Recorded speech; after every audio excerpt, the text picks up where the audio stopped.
The weirdest thing happened last Saturday.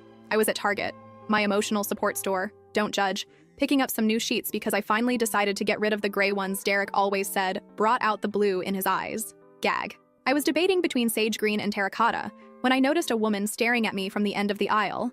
At first I thought maybe I had something on my face or toilet paper stuck to my shoe. Wouldn't be the first time. But then she walked over, looking super uncomfortable, and asked if I was the girl from Derek's TikTok. My stomach instantly knotted up.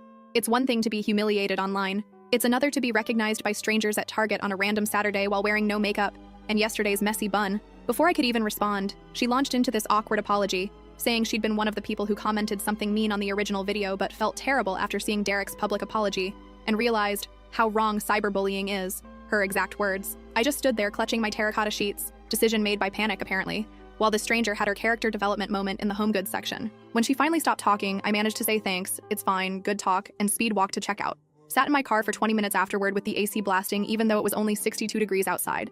That's when it hit me. I'm not just Eliana anymore. To some people, I'm the girl from the TikTok. My humiliation has become my identifier, and that realization made me angry in a way I hadn't felt before. Not sad angry like I'd been for weeks. Pure, energizing, get shit done angry. Sunday morning, I woke up at 6:13 a.m., couldn't sleep, and made a list in my notes app. Cut my hair. Always wanted to try a lob, but Derek liked it long. Join that kickboxing class Amara keeps talking about. Finally apply for that certificate program I've been putting off. Redecorate my bedroom. No more masculine-friendly color scheme. Download a dating app. By 11 a.m., I'd already crossed off number 1. Walked into Supercuts without an appointment. Living dangerously LOL. And chopped off 7 inches of hair.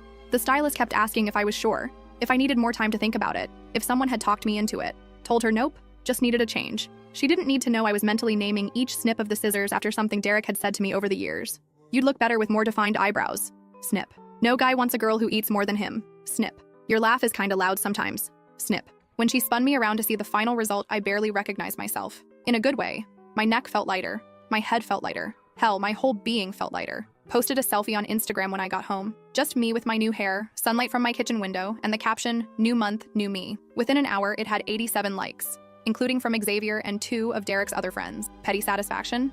Maybe. But I'll take the small wins. Monday brought item number 2 on my list. Dragged myself to Amara's kickboxing studio at an ungodly hour, convinced I'd make a fool of myself. The instructor, Margaret, coincidentally the same name as Amara's roommate, kept us moving so fast I didn't have time to feel self-conscious. By the end, I was drenched in sweat, and my arms felt like overcooked spaghetti, but also strangely powerful. Checked my phone after class to find 3 missed calls from unknown numbers, Derek's new burner phone tactic, and one